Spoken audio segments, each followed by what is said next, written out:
Good morning, everyone. Good morning. I'm David Snyder, the President and CEO of the Economic Club of Chicago, and I'd like to welcome you to the second forum of our 2023-24 program year on a topic that is at the forefront of many major cities in the country, including here in Chicago, and that's the migrant crisis. Since August 2022, over 20,000 migrants have arrived in Chicago, with an estimated more than 1,200 additional arriving every day. We're all asking, what can be done? We are fortunate today to have a very knowledgeable panel who are working on the issue every day. They are Lawrence Benito, who is CEO and Executive Director of the Illinois Coalition for Immigrant and Refugee Rights. ICIRR, as it's known, is dedicated to helping immigrants realize and contribute to the American dream since 1986 and has helped over 100,000 immigrants prepare applications for citizenship. Representing the area of Chicago that includes the Pullman and Roseland neighborhoods on the far south side is 9th Ward Alderman Anthony Beale. He is a strong advocate for his community and revitalization efforts, including the Roseland Medical District plans, Pullman Park developments, and the CETA Red Line extension. I only recently found out that the Alderman is the second longest serving member of Chicago City Council, having been there for 25 years, and when you see how young he looks, you'll be mystified in terms of how young he was when he must have been elected to office.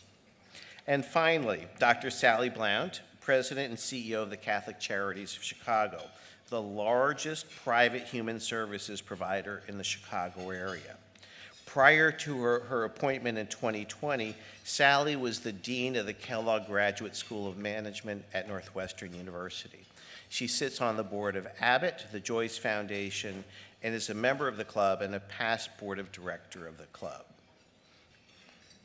Beatrice Ponce de Leon, the Deputy Mayor for Immigrant and Refugee Rights, unfortunately had a last-minute conflict she could not avoid, and unfortunately is not here with us this morning, but we have a wonderful panel. So today's discussion will be moderated by WTTW's Brandis Friedman. Full biographies of her and all of our panelists are available at your table by scanning the QR code. So please welcome Brandis and our panelists to the stage. You know, we've been talking about questions and, what the topic of discussion is going to be today over the last couple of days. And the situation is really fluid. It keeps changing. Obviously, the mayor's budget was passed yesterday. There was a lot of discussion about how to respond to this migrant crisis. And there was a little bit of news happening yesterday as well, and I'll probably get some reaction from the three of you about it with regards to migrants being time limited now as far as how long they can stay in shelters. It's a 60-day time limit now. So there's a lot to talk about, and of course there will be an opportunity to get to your questions as well, because I am especially, and I think our panelists as well, are especially interested in knowing what it is you want to know. So to kind of, lay a little bit of groundwork for us, and if there's anybody here from OEMC who has more recent numbers, please give me a shout. But as of right now, there are still, as of 8 o'clock yesterday morning, so Sally, do you have, it's not 8 yet, is it? Oh, it's 8, so we could probably find out what today's numbers are. 13,130 migrants are in the city's shelters. 1,784 are in city police departments. 565 are still at O'Hare, and there were none at Midway as of yesterday. Briefly, Sally, if you would, give us a sense of how those numbers have changed since their peak. It's hard to know exactly when the peak is. I have to say, the city's done a phenomenal job at opening up short-term shelters. Even just a couple months ago, we only had 10,000 beds in short-term shelters, so the fact that we're up to the 12,500 is really wonderful. The fact that the police stations are down, we've seen them up to, I think, folks, up to as much as 3,000. The fact that those are down under 2,000 is terrific. O'Hare being back down under 1,000 is terrific. Now, I know it sounds weird that all this sounds terrific, but at these they've been worse, as both of the gentlemen here will be able to attest to. Our biggest challenge, folks, is that the rate at which the migrants are coming to the city is faster than the rate at which we can do long-term resettlement. And that's a lot of the role that Catholic Charities has been playing, that we're working with the state and the city and the landlords to sign leases for migrants so that they can get into long-term housing. And right now, we're personally resettling about 1,000 to 1,500 people, which is about 500 households a month. But the migrants are coming in faster, which is why we've had the backlogs at O'Hare, at the police stations, waiting to get into the short-term shelter until we can get them long-term housing. So I'll stop there. No, it's okay. But did I get that right? I mean, I just want to make sure the other gentleman, yeah. We all have the same understanding. Okay, Lawrence, tell us a bit about the migrants, right? Who are they? Where do they come from? I mean, what countries they come from, obviously. A little bit about, some of them come with professions. Some are children, obviously. And what kind of, misperceptions do you find yourself having to dispel about the migrants? Yeah, thanks, Brandis, for that question.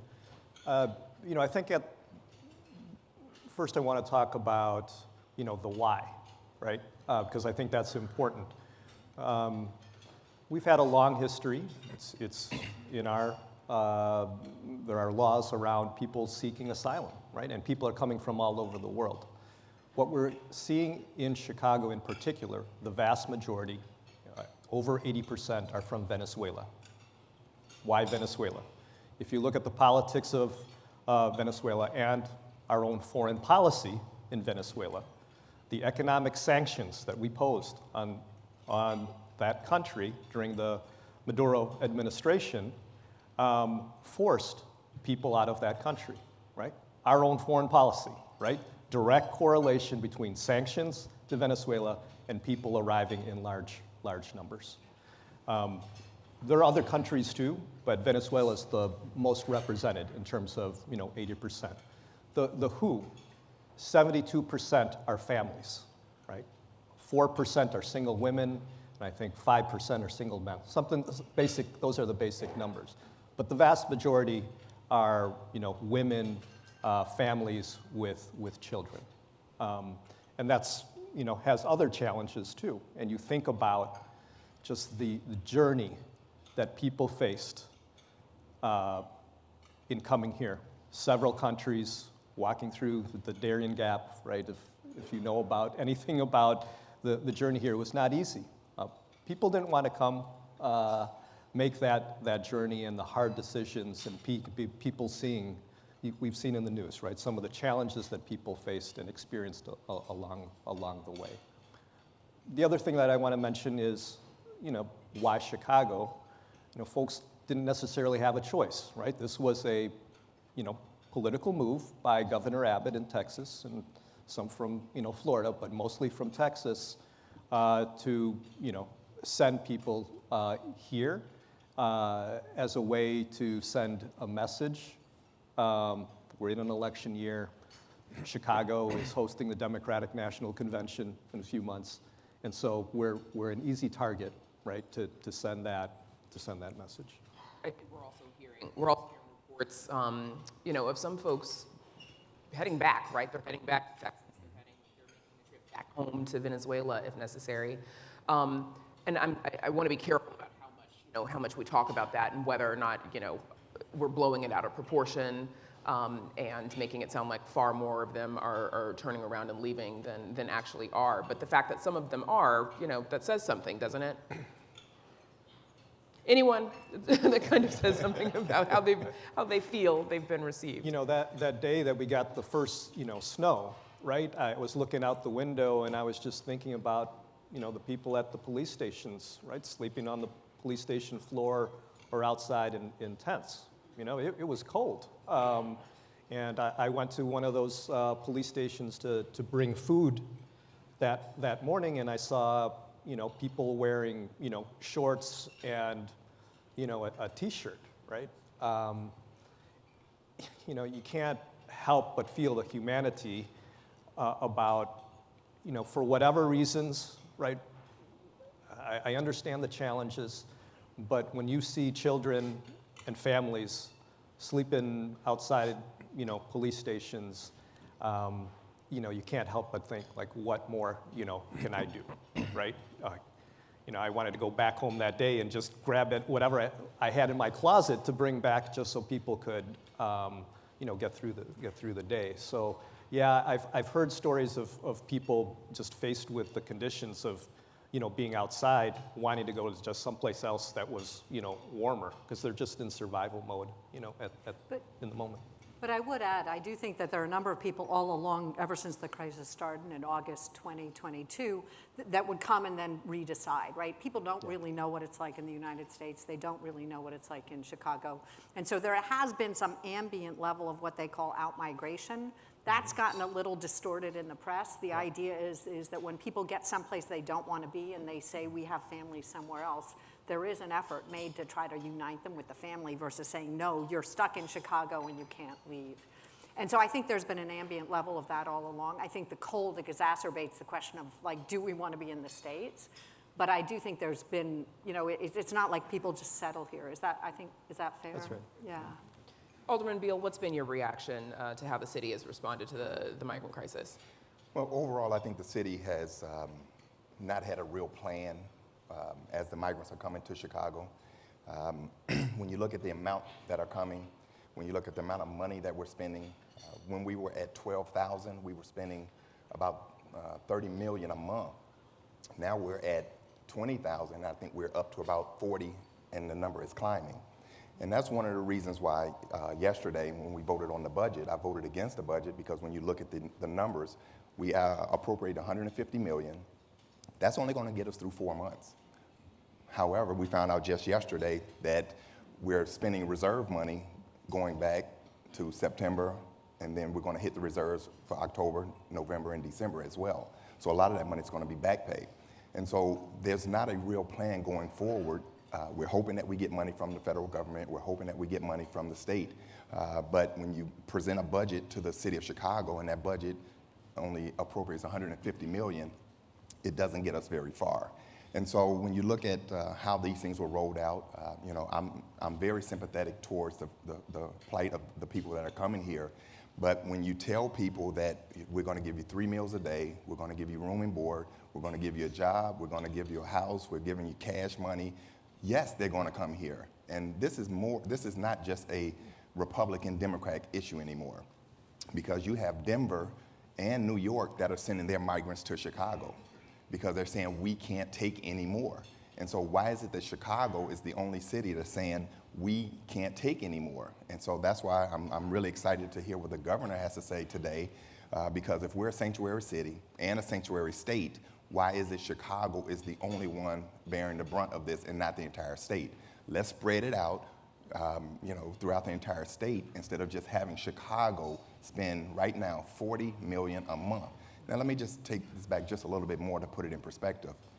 When we talk about underserved communities, if you give a community like mine $40 million a month, my community will look just as good as every other city, ward in the city of Chicago if I had those kind of resources. So if we can find those resources for this disaster that we're dealing with right now, we should have that same energy to provide those resources every single day to the people who can't put a roof on their house, because we get those calls in our office. We get the calls that my furnace just went out, 83-year-old senior, and we have to tell them we don't have the money, we don't have the resources. But we can find this money, and we can find it, and basically, it's almost like we're taking that money out back and just burning it up, because we're not seeing the fruits of the labor when you look at that amount of money being spent. You mentioned, of course, calling for more state and federal funding. The governor is expected to make an announcement this morning. I guess we'll find out what it is at 10 o'clock, whenever it happens. Alderman, you mentioned something, about the people, if you tell people that, you're going to get 3 meals a day and shelter and et cetera, of course they're going to come here. But we've got people sleeping on the floor of police stations. Is that the case, that they are getting, obviously organizations are gathering together to kind of help them, but you're not winning if you're sleeping on the floor of a police station. Nobody's winning when you're sleeping on the floor. Nobody, and again, we're all sympathetic towards what people are going through. But we don't have the resources. We don't have the capacity for the amount of people that are coming every single day. We have 6-7 busloads a day that are coming to Chicago. And I think what we need to do is, and hopefully the governor steps up to the plate today. I'm really excited that, to hear this announcement. But, we have military barracks that are empty here in the state of Illinois. We can open up those barracks right now and put the migrants in there temporarily. Instead of having them sleeping on floors, we can put them in there temporarily until we really get a hold of this thing. Putting up tents on 115th and Halsted is going to be a disaster towards a community that's already plagued with problems right now. And you're going to put 3,400 migrants on 115th and Halsted. As soon as they made that announcement, Walgreens was right across the street. Walgreens closed their doors within 2 weeks. They closed November 9th just because they heard that the tent city was coming. So I think needs to be a better approach, and I think right now we're just panicking instead of really sitting down, talking with people who have the resources, that have the knowledge to be able to deal with something like this, and then roll out a comprehensive plan. We're not working with the governor's office. We're not working with the county, because when you look at it, only Chicago. The county doesn't have any, outside of Chicago, the county doesn't have any migrants, and the rest of the state doesn't have any migrants. I think everybody should be bearing the brunt of this problem. I do just want to stand firm with the Alderman. We have been systematically defunding human services at a federal, state, and local level over the last 20 years. In real terms, they're down, depending on different estimates, at least 20%. And so we are fully here to serve the migrants, but I stand in full unity with you of this level of funding is needed in our city on a long-term basis. The levels of poverty among the Black and the Latinos. Yeah, we can do nowhere near as much as we used to be able to do because of this defunding, and so we've got to attend to that as well. Sally, while we're on it, give us a sense of the work that you all have been doing to help resettle migrants. And obviously, you mentioned, of course, they're coming at a rate faster than you can resettle them, but that resettlement is still happening. So one of the tricky things about resettlement, which I know you're aware of, Alderman, and you certainly are, the migrants when they resettle, they want to go someplace they feel safe. And what we're finding is a lot of them end up wanting to live near the shelters where they were in because they've come to know the neighborhoods and things. And so even as we begin to try to get them to move out, we're going to need to create incentives and ways to make it easier to move out of Chicago, because it feels scary to them. If they've been in this small community and they've gotten to know it, they would actually prefer to get housing in those areas. So landlords, we are working on behalf of the state. We don't have city funding for any of our migrant work. We're working using state dollars, and they've asked us to find, and we've been able to find, it's a miracle, apartments for 500 households a month, because landlords have been approaching us and saying we're willing to take migrants, and then we'll work with them to, with the Illinois Department of Housing to sign the contracts. New Life Center is doing a lot of work on the ground with us to actually get them moved into the apartments and get them what they need from the Chicago Furniture Bank. And so that's kind of the process of how we move them out. It's a real it's an ecosystem of people you can see, but we're the ones working with the landlords to identify the apartments. But it's taking a whole group of people on the ground. I think what you're also seeing just with a whole lot of religious organizations, including Catholic Charities, is we are also collecting private philanthropy. For those of you that don't know, that private philanthropy, though, when it comes to human services, dwarfs public philanthropy. We're all dependent, roughly 80-ish% on public funding for human services in our country. And depending which part of human services, you may get 10 to 20% private philanthropy. And so while we've been getting a lot of state funding, the private philanthropy is much lower. But at Catholic Charities, for example, we've collected over $2.5 million to be doing things like helping people with venture cards, showers, meals. Every night at 721 North LaSalle, we're serving meals, as are many, many parishes across many, many faiths. Let me be clear. But a lot of that's grassroots. And a lot of it, I just want to get to this longer-term perspective you're both talking about, is about the immediate need. But what we all care about deeply is the long-term, right? We need long-term resettlement. We need them to get jobs, right? A lot of what you've got to be careful of is it's easy to get caught in the human suffering in front of you. But I know what we're all laser focused on is the long-term outcomes, so we can move beyond this and keep helping people. So we're not always investing the immediate suffering, right? It's the old thing of a fish, give people a fish versus teaching them to fish. And Lawrence, I haven't forgotten about you. I'm going to come back to you. But Sally, briefly, please, Give us a sense of why Catholic Charities is uniquely suited to respond to this moment because of your size and scalability. Absolutely. I mean, again, I have learned, as many of you know, I've learned a lot about human services in the last 3.5 years. And we have, by the way, a number of our wonderful team members, including our board chair, Mike Monticello, are here with me this morning, who've been part of this amazing work.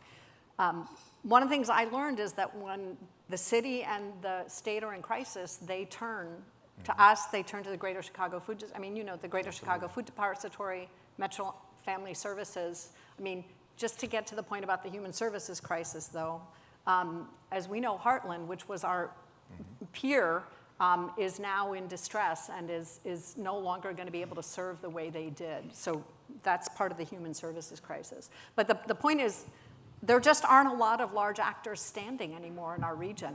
And so when it came to the housing, there was not a competitive bid. They actually approached us and asked if we'd consider doing it. We had never done it before, but they knew that we can attract the right talent because of our scale and our experience to partner and do it effectively. Lawrence, give us a sense, because I think everybody is aware the migrants, they are here, you know, legally, like they are here through the asylum process. But give us a sense of what the asylum process is like, and also the work permit process, because we hear a lot about that as well, and the importance of it. First disclaimer: I'm not an attorney, so I'll give you the layperson's, you know, perspective. Yeah, they have a legal right to you know, file for asylum, to be here. So that's a little bit. There's a lot of disinformation out there, like, you know, why are people even here? They're, you know, I hate the word, illegal. But that's not the case, right? They crossed through our southern border. They were processed. They're waiting for their opportunity to file their application, have their day, you know, in court. The question is, you know, in the meantime, right? Because they're filing their paperwork, they can't legally work, right? Though there's a lot of wink, wink, nod, nod, right? Because people need to survive, and if they've got, you know, housing voucher for, you know, 6 months, where is the other 6 months going to come from, right? And so people are finding, you know, informal ways, right, in order to do so. We're working with the state of Illinois. Last week, the feds came in to help people process their application. But it takes time, and there's a backlog about, you know, 6 to 8 months at the federal government for these applications. So, you know, TPS, temporary protected status, which the president, you know, offered, definitely helpful because people eventually will be able to work legally, which then they'll be able to, you know, have the resources to, you know, pay rent and do these things. But in the short term, right, that's where the pain is. So we're trying to help people through that process as quickly as possible so that they can, you know, stand up on their, you know, own 2 feet. But in the meantime, right, we're you know, working as fast as we can to help people fill out the application, you know, have, you know, appropriate legal consultation, and then turn in the paperwork. But aren't we creating a whole nother problem with the housing vouchers? From what I understand, they're giving some of the migrants $9,000 a month. I'm sorry, $9,000 for 6 months. And then you have a landlord that has taken these people in. The landlord's going to now, after the 6 months, they're going to be stuck with a family in their apartment. Then they're going to have to spend money to evict, and then to go through that whole process. So aren't we creating a whole nother problem with these housing vouchers? I mean, it's just, to me, housing vouchers is not going to get us to where we need to be.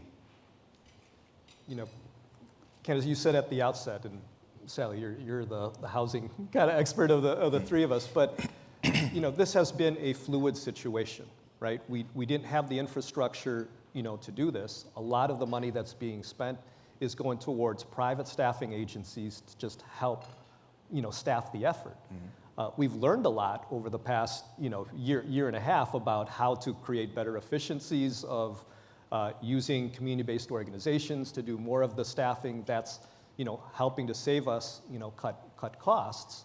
You know, hire, you know, people locally from the communities.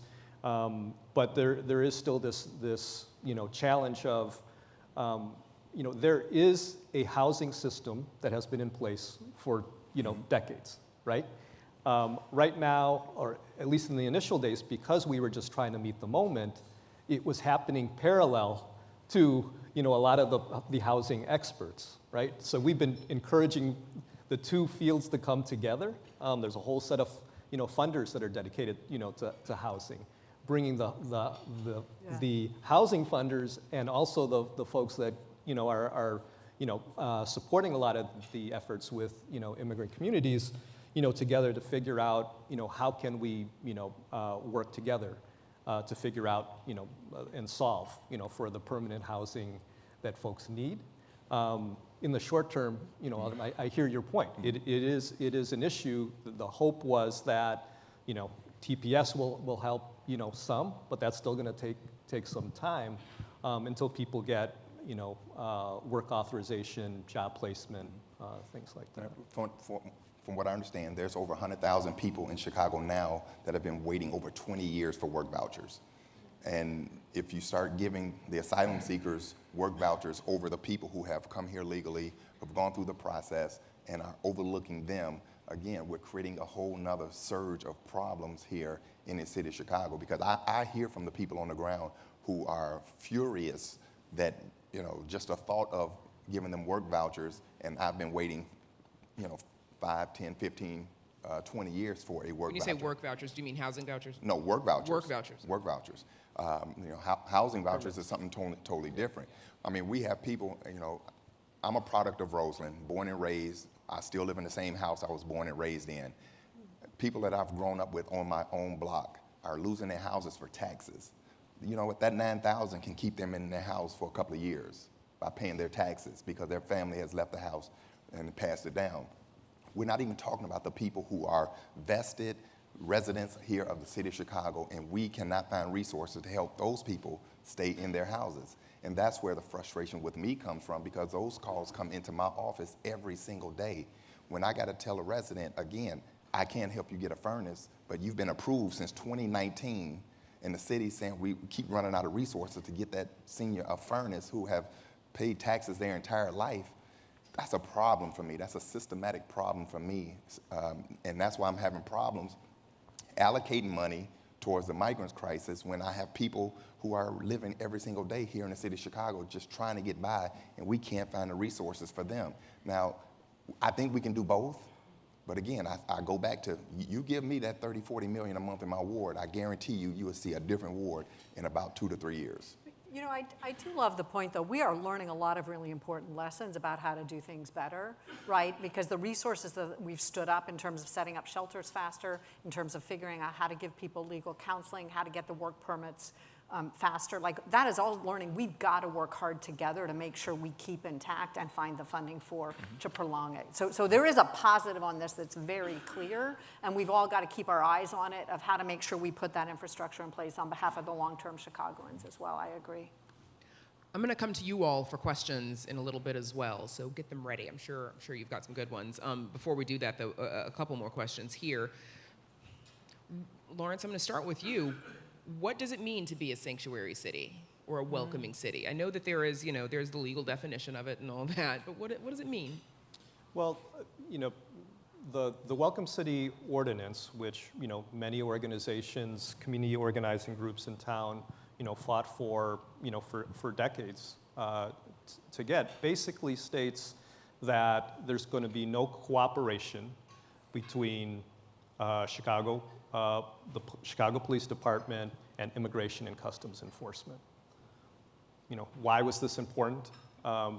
Because, if someone sees or witnesses a crime, you do not want them to be afraid of calling 911 or calling, police out of fear of, they may not have proper documentation to be here, right? It's a public safety issue, right? You do not want parents not signing their kids up for school, right? And then having to reveal, what their immigration status is, and then, the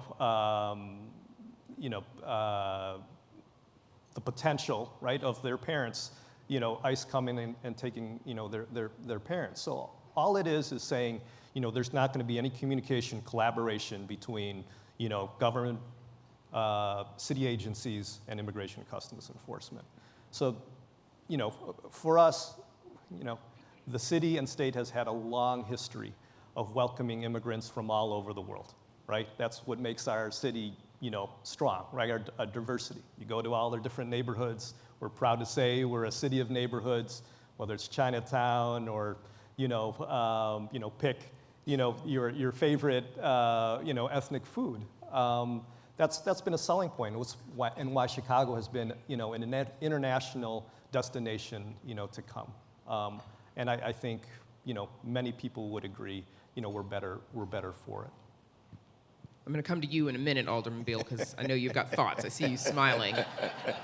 Sally, what does it mean to be a welcoming city or a sanctuary city?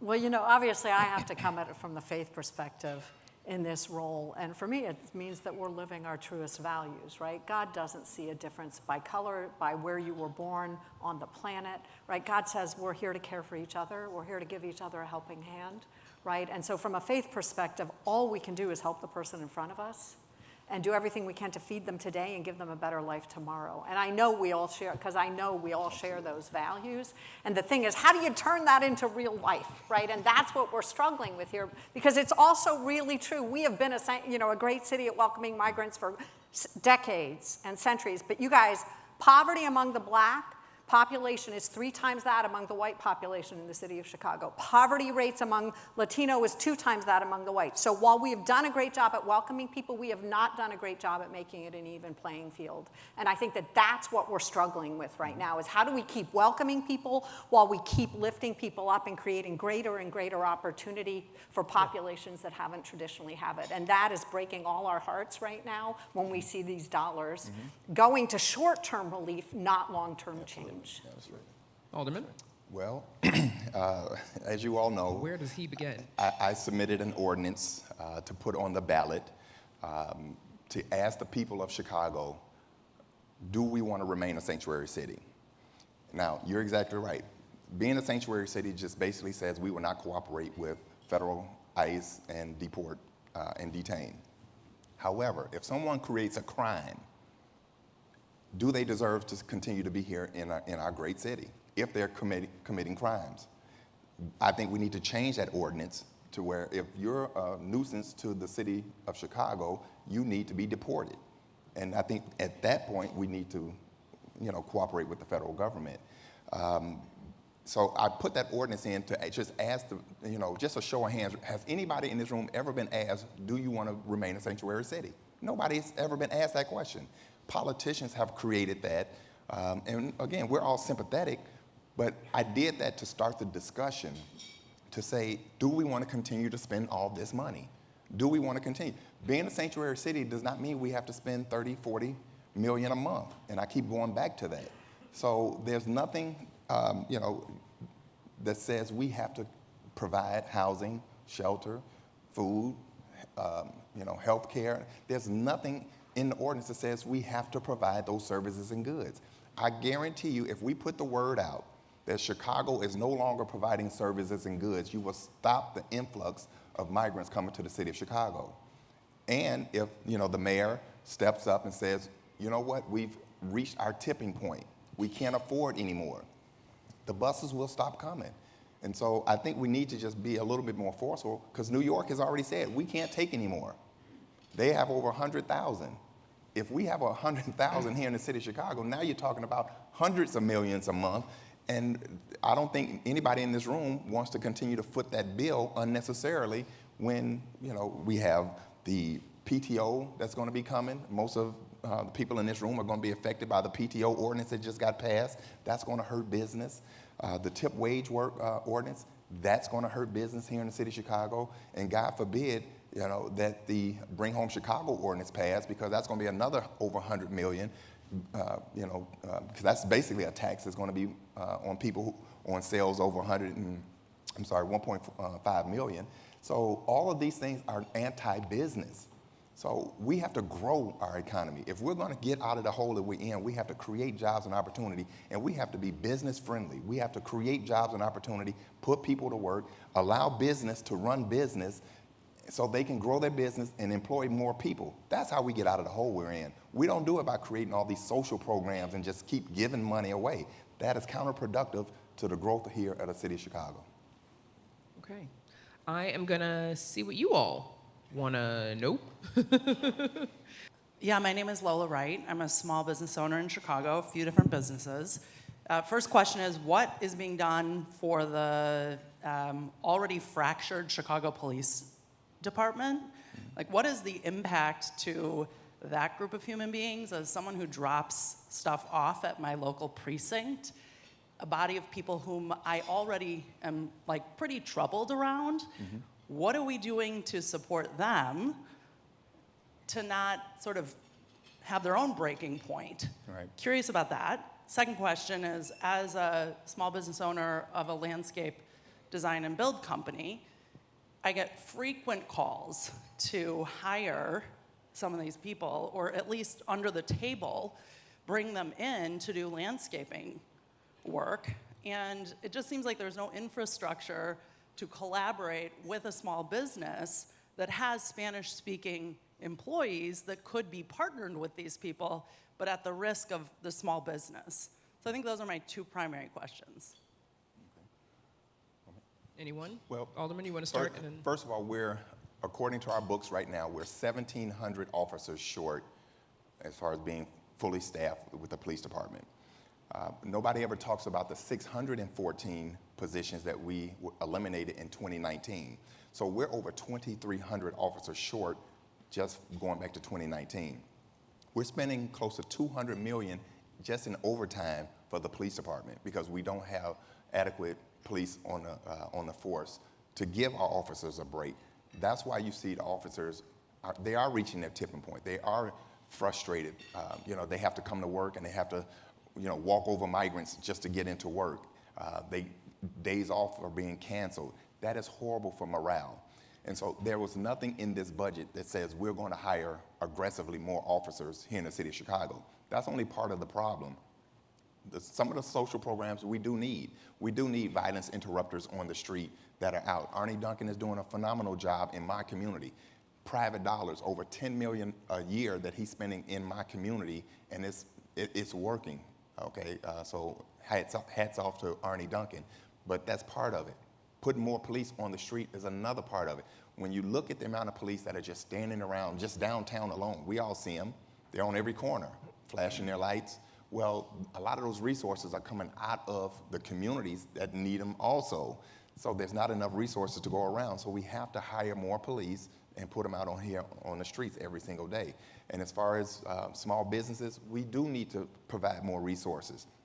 If we can give you more resources to grow your business, you can hire more people that will pay taxes, and your organization will grow, the city grows, families grow, and it's sustainable. That's how we win. And so it has to be a double-pronged approach. Lawrence, do you want to, I don't know if you're able to, does anyone want to address sort of the second part of her question with regards to sort of an infrastructure to allow small businesses to support with hiring, with employing people? I don't know if anybody wants to. I think, again, part of the lack of connection is the issue of, people are not legally authorized, to work, right? And so, facilitating that could be, a dangerous thing for, an entity that's, doing that, right? So it's happening kind of like, undercover. There's a lot of that, but we also know, how do people pay the other 6 months of rent? So it's hypocritical that, everyone knows it happens or is going to happen, but yet there is no coordinated way. I know that, we get approached all the time of, hey, I'm in need of, workers. Can we have access, right, to folks that, have these skills? Because, a lot of folks that come do have, do have skills, you know, in terms of sales, retail, construction, all back there, teachers, students. So that's some, you know, of the initial data that we have, but unfortunately it's not being tapped at the scale that, you know, we need. I mean, one practical thing people can do if they're interested on a grassroots level is contribute to things like the Resurrection Project, which is trying to expedite getting the paperwork done for work permits and things. So, I mean, I think to the extent that we can expedite all of that and make it more affordable for people to get the permits they need, because between the legal fees and between the actual work permit fees, it's something like close to $1,500, and if you're a migrant, that's a lot of money. So the Resurrection Project's doing great work on that. That's a good point. Yeah, good morning. My name is Jaime Di Paolo. I'm the president and CEO of the Illinois Hispanic Chamber of Commerce. And we're sitting here discussing this very big issue in our city, but I have not heard any solutions. And we're going to talk about a little bit about what the federal government needs to do to alleviate us. And also, I see this migrant crisis as an opportunity to address the workforce in the city of Chicago. So we should be creating programs to train these folks so they can enter the workforce when they can. Thank you. Well, I can tell you, over my 25 years being in office, we've created over 2,000 jobs in my community. We've invested over $2 billion of public-private investment. My master developer is here, David Doig. You know, we created the Walmart. Everything you see along the Bishop Ford Expressway, we've created opportunity. And all that opportunity that we have created, crime decreased 33% in my community alone when we started the redevelopment of the Pullman Park project. We have the only national park here in the city of Chicago, in the Pullman area, that President Barack Obama signed into law just a few years ago. So we're creating jobs, getting to his question, we're creating jobs and opportunity because that's what we have to do. But the policies that we're putting in place and the things that we're doing now is going to hinder that growth as we move forward. We have about 5 groundbreakings scheduled for next spring when the weather breaks. We're going to create probably another 600 jobs coming into the area. We have Chick-fil-A coming in. We have an Aldi's coming in. We have the first hotel being built on the south side of Chicago in my ward in over 40 years. We have a Hampton Inn that's coming into the area. So we're creating that opportunity. Those are the things that we have to do to make our city safer and putting people back to work. So we're doing those things every single day. But at the same time, you know, when you look at the unemployment rate of the African American community, I'm creating jobs. Now you have an influx of migrants coming in saying, we want those jobs. You know, who do we put in line first? Do we put my residents, or do we put someone coming in that's, you know, looking for an opportunity? That's the struggle that we're dealing with. Yeah, so to Jaime's you know, question first, you know, yes, we've got a challenge, but it's not rocket science, right? There are some things that can be done. You know, we've resettled almost the same number of Ukrainians, over 20,000 Ukrainians, without any fanfare, right? Didn't get anywhere near the news that we're seeing, you know, around this. And it was the same number of people. Why is that? The federal government played an active role, right? Actually took control of the situation, and then there was a thoughtful plan about where they would send people.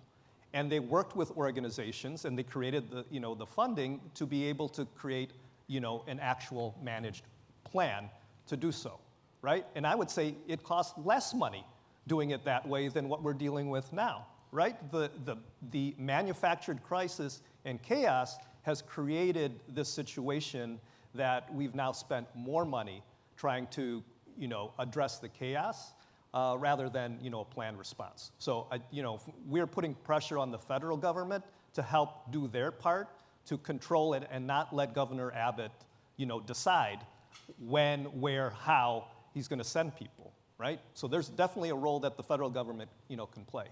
In terms of, you know, just on a local level, you know, I think, yes, Alderman, there's a lot of money being spent towards this. And I think, you know, we have been pushing the city and state, how do you use this money, this infusion of money, to help create, you know, permanent structures? So if you're going to use a field house, or if you're going to use, you know, a school, how do you use those resources to help build up that structure so that after this crisis is over, it adds value, right, to the community. There are all kinds of jobs and contracts around this shelter that can be used to employ local people.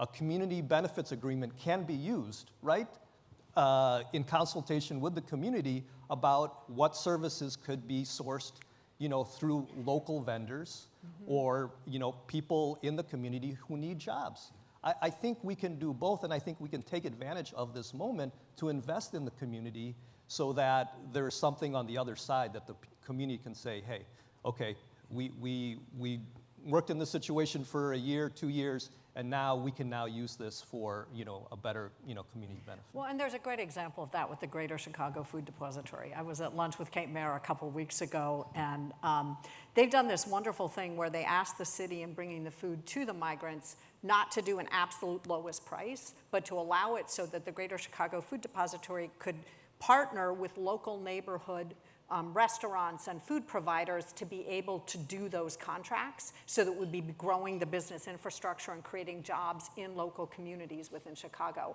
And I thought that was a beautiful example of a way in which we're investing the public funds in a way that could be creating infrastructure and capabilities and job experience that has a longer term impact. And I think we've got to look for more and more of those opportunities, because when you're simultaneously going to award bids to the cheapest bid winner while increasing the cost of doing business in Chicago, both for profit and for non-for-profit, without commensurate funding to do so, that's when it gets tough. You can't keep paying less for services and ask us to provide more and more in terms of benefits and how we care for employees, which we all want to be able to do.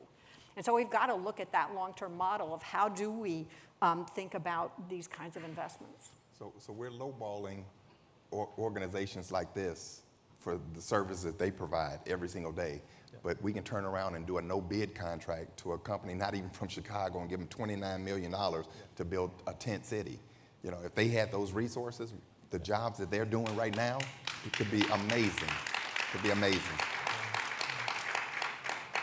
I think Kate Mayer is actually here if you want to add anything to. Hi, Kate. Let her say, tell your own story. Not to call you out. We'll come back to you. I think, Katie has a question in the back. Hello, good morning. I am Reina Torres. I'm the Consul General of Mexico here in Chicago. This is undoubtedly a very complex situation with many things that need to be done at the local and the federal level. And even for us, foreign representations, we can play a role from the humane perspective to do something about this. Asylum seekers. On our side, we have been opening our doors for the English classes that we have free at the consulate to many Venezuelans that go there every week for classes, or we're distributing textbooks through CPS to ease the path for those kids that are enrolling now in public schools. But I have to say that I have heard from our community and from other underserved communities about this tension that is being created by the political narrative. A very divisive narrative that what is happening now is that many members of the Mexican community and other migrant communities feel abandoned. The DACA recipients have no hope whatsoever to change their status right now. And they see why these persons that just arrived yesterday, they may deserve that, they may be suffering, but we have been working here for many of them for decades, and there is no path for us. So. And the same thing happens with, among other communities that feel that they are being put aside to help this. What I think is that there needs to be also a narrative, a comprehensive narrative to include all of them. It's very complicated in a time that we're living when we see all this tension. I don't want to see hate incidents. I don't want to see hate crimes. And what is happening right now is that this tension is brewing and is growing. So is there something that can be done? Is there something that has already been done? How can we contribute to incorporate all these communities that feel part of this issue and that don't have their voices heard in the political discourse right now? And I didn't even give her my notes, but she... I think the first thing we need to do is the people that have been here waiting in line for a very long time, give them their work permits first, and I think that will ease a lot of tension in the community. And if we did that and then worked our way towards the newer asylum seekers, I think you will see a big difference. Janice, can I say, so I've been an immigrant rights organizer for 30 years. This issue hits home on a personal level because in my personal life, I've been a Woodlawn resident for over 20 years. I actually lived and I've raised 4 children in Woodlawn. We, at one point, lived at 64th and Woodlawn. That's 1 block away from the Wadsworth School, right? Also 1 block away from the mental health center that was closed under Rahm Emanuel, right? So as a Woodlawn resident, I have seen the disinvestment. I've seen the closed schools. I've seen the closed mental health facilities, right? My neighbors, right, used that mental health center and sent their kids to school there. So I feel, right, as a resident, and share some of the anger and frustration about, hey, where are the resources for our community, right? And so, we've been, Alderman, I shared this with you. Prior to, August 2022, we hadn't worked on housing, right? So we didn't know about this issue, but we're here now, right? And so my first call in August 2022 was the Chicago Coalition for the Homeless to say, hey, okay, how do we, as we're advocating to do right by these migrants, advocate for the system as a whole, right? Because once you see, you can't unsee, right? What are we doing to make sure that we're advocating for appropriate resources for people who have been traditionally in-house? Let's name it, and mostly black folks, right? So I join you in that fight, right? Because we have to figure out a way to put the resources that are needed for this system to work and for us to have, appropriate permanent housing for everybody. I didn't answer your question directly, Councilor Gentleman, but it's going to take all of us, right? And we're going to have to push, our elected officials and at all levels of government to do right by, the residents of this city. Good morning. My name is Joel Johnson. I'm the president and CEO of TASK, Treatment Alternatives for Safe Communities, and I also co-chair an organization called CASE, which is the Chicago Alliance for Collaborative Effort. CASE is an association of about 50 of Chicago's largest and most impactful nonprofit human service organizations, Catholic Charities, Greater Chicago Food Depository, and many others in the room. The question is, how can we better partner with the city? And we've been talking with the mayor's office, but Alderman, even with the city council, to address this crisis in a way that meets the needs of all 50 wards, all the communities. We serve this group already. Many of our members already have immigrant services and have for over 100 years. But how do we better organize and work for the best interests and the common good of the city in what sometimes seems like very fragmented, council versus administration, et cetera? We want to hear from the city council, perhaps the various caucuses addressing those specific needs. And we have an open invitation to you, and I can share information with you today so we can connect and figure out how to work together. Well, I think if we start prioritizing the needs that we have here in the city of Chicago first, we have a lot of resources here in Chicago. And I can tell you, I just voted on my 25th budget here in the city of Chicago. There's a lot of waste in government, all right? But nobody's willing to step up to stop the waste because it's business as usual. We need someone to step in and take that hard line and say, you know what, we can no longer build affordable housing to the tune of $787,000 per unit for affordable housing. We can build a mansion in my community for $787,000. That's waste. We can shift those resources other ways. But what's happening is we have people who are just We're so eager to have development that we just pay at all costs, and we can't do that. It shouldn't cost any more but $230,000 per affordable housing unit here in the city of Chicago. So we can do 3 times what we're doing right now if we got a hold of this out of control spending that we have here going on every single day. And so, I mean, these are factual numbers. We just had an ordinance come through where we gave one developer about $40 million in TIF dollars, and the cost per unit was $787,000. That's highway robbery. How many affordable housing units can we build with that money? And so that's where I think we can do a better job. And if I'm just talking about housing, let's look at all the other departments that we have in the city of Chicago that we're spending wasteful money. I think we can go a lot further with the resources we have if we just did that. I do think that the case organization would love to be able to be talking with the aldermen about, because we have pulled together under COVID and we are pulling together under the migrant crisis, and we're investing in new ways of collaborating, and we think it'd be really important if we could collaborate with the aldermen more deeply, because I think we share the same interests, right? You and I have been talking about that. Absolutely. We've got to create more infrastructure among all of us who've been here a long time fighting on behalf of the city. I love that we're making connections here. All right, thank you. I have a question and a comment. My name is Jose Munoz. I'm the CEO for La Casa Norte, an organization that's been serving youth and families confronting homelessness for over 20 years. I actually wrote an op-ed about this in today's Chicago Tribune about the division that we're seeing amongst different communities related to being driven by this migrant crisis. And one of the things that I point out is that, we've had, and I think Benito shared this earlier, we've had over 30,000 refugees that have come in from the Ukraine that were settled here in Chicago with as you pointed out, very little fanfare. But that really has to do with the fact that there was a federal response there.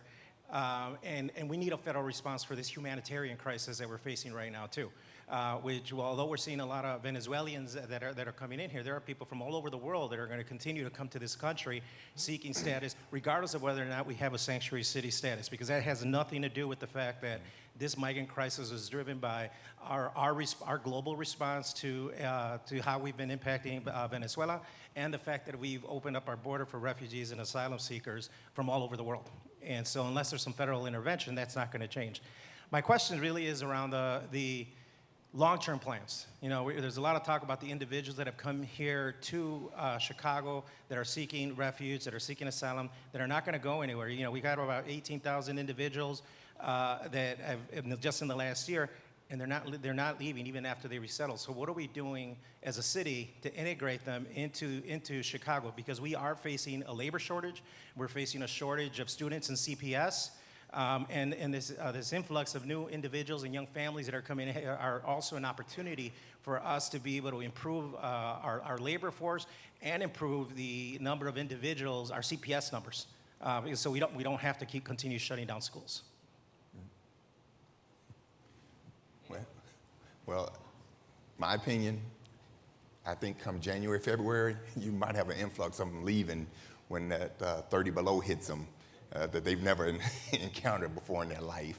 But I'm being facetious with that. But again, we do need to just find a long-term solution. We do need to find permanent housing. We need to find jobs and opportunity, for the asylum seekers. There's no doubt about it. But I think we're confusing the argument, with the migrants that came years ago. The government was not being, paid to house these people. They came in. And it was not a burden on the city of Chicago. It was not a burden on our bottom line, our taxes, our resources. It was done in a humane way. So this influx is just, it's bombarding us right now. And it is because of the federal government has not stepped up to the plate to help us solve this problem. But we're faced with it. We have to try to deal with it. But I think we need to just try to stop the bleeding. And then we can start dealing with it, because as long as you keep coming, and I use the dart syndrome. Darts are constantly coming at you. Eventually one's going to hit you, okay? And the more darts that are coming at you, you can only keep catching them at a certain rate, and that's what we're dealing with right now. The migrants are coming at such a fast rate, it's going to be a matter of time before we hit our breaking point, and it's going to hit us real hard. And I'm afraid for the future of the city of Chicago if we don't do something in a short order. As I know we're up against the clock, I'll just say, we are pushing, the state has hired I think a chief homelessness officer, I can't remember the exact title, and the city is also trying to do the same.